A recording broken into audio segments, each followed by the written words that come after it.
Senior comrades here across that were ably introduced by the Master of Ceremonies, Honorable Kasivant Moses.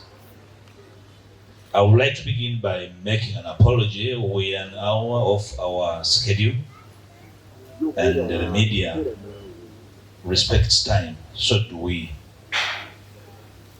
I'll be very brief with this media briefing. I would like to welcome all of you from across the country and the various media houses on this beautiful Tuesday morning, the 27th of May, 2025. The day the Lord has made.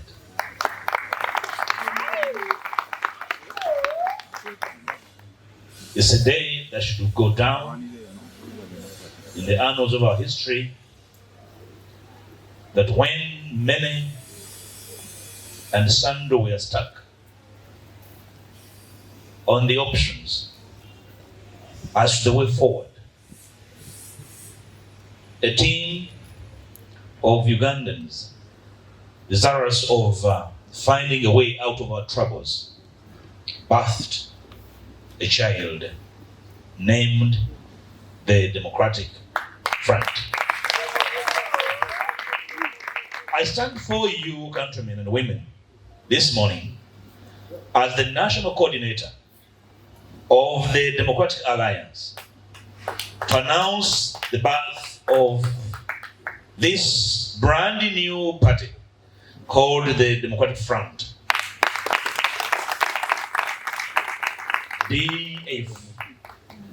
DF is one of the parties from today onwards under the big tent of the Democratic Alliance. So from today onwards, let it be known to all and sundry that under the DA, officially we have three major parties: SDP, PDP, and DF.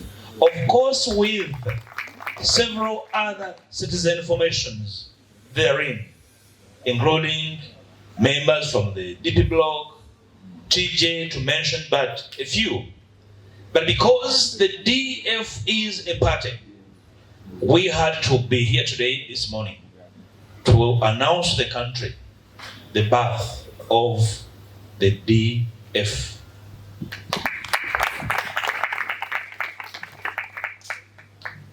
May I also be very clear to you all, Ugandans, that the birth of DF is not a compromise on the DA spirit. These are the DA headquarters. This is a child of DA. And in the coming days or weeks, the parties under this umbrella, this big tent, will sit to coordinate, to harmonize, and communicate to the country the manner in which we shall approach the coming elections as one single entity. It remains our firm belief and conviction that it is foolhardy for the opposition and all change-seeking forces to go for the next polls, each on their own. The fracturing of the opposition is a major concern to us. We strongly believe in the united opposition, and in the DA, we lead in this quest. I would like to congratulate the team that afforded this to happen and make it a day to remember. Allow me to thank a small team of very desirous Ugandans that put up time to make sure that the DF is born. Mwami Sentongo Muzafar is here. Mr. Musuku Samuel is here. Mr. Muki Robert is here. Mr. Sekubulwa Bruno is here. Omulonkato Stephen is around. Mr. Ivan Lutu, I think, is around. If not, clap for him in absentia. Miss Nakaiwa Farida is around, I suppose. Miss Nakavuma Madina and Mr. Sali Jamil in absentia. Those are the brains that have incubated and gave us this bouncing baby. Whether the baby is a boy or a girl is a story to tell in the coming days.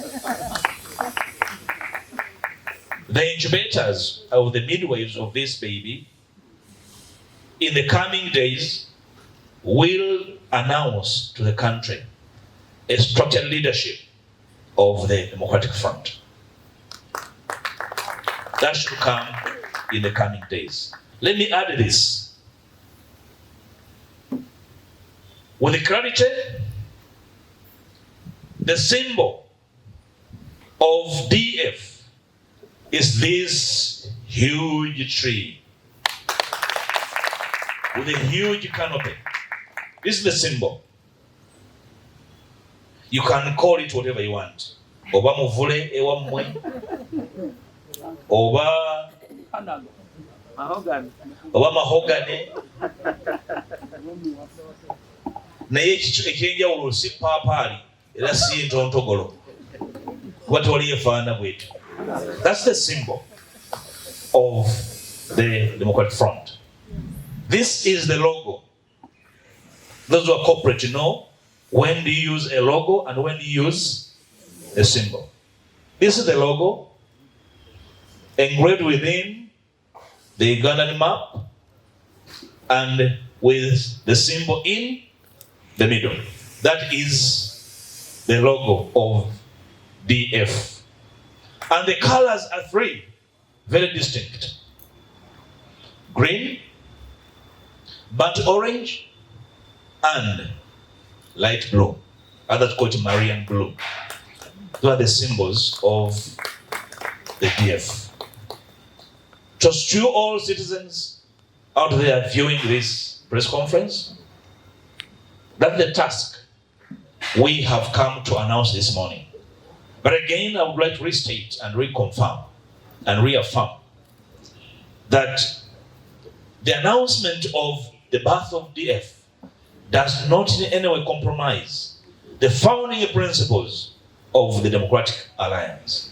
And therefore, this little young child bouncing and buoyant is the little child of the Alliance. And therefore, the Alliance will in the coming days sit to provide harmony and direction to all of you seeking political office in the coming days. Will remain a platform that will offer ideological, philosophical direction to the country, and that is not going to be moved or changed by the birth of this child.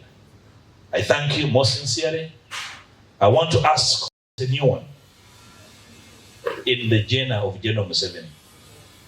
It's a new one, and I have engaged in self-education. What would this imply? Is General Museveni preparing us for even worse deeds? In my faith, in my belief, even in the law that I practice, an apology is never equivocal. When you say, I'm sorry, you do not say but. And when you say you are sorry, you must state unequivocally what you are sorry about. An apology that is vague, devoid of why you are sorry, is an apology in generality. Probably he's sorry that his motorcade bypassed Blange over speeding. Could be that the reason? He's sorry to Buganda? Is he sorry because Buganda has more potholes than any other region? Is he sorry about land grabbing? Is he sorry about abducting our children? What is he sorry about? So I ask of General Museveni that the gesture of an apology is most welcome. But the apology must be equivocal. It must be followed by a reason why you are sorry. If you are sorry about the bad laws that you have forced Parliament to pass.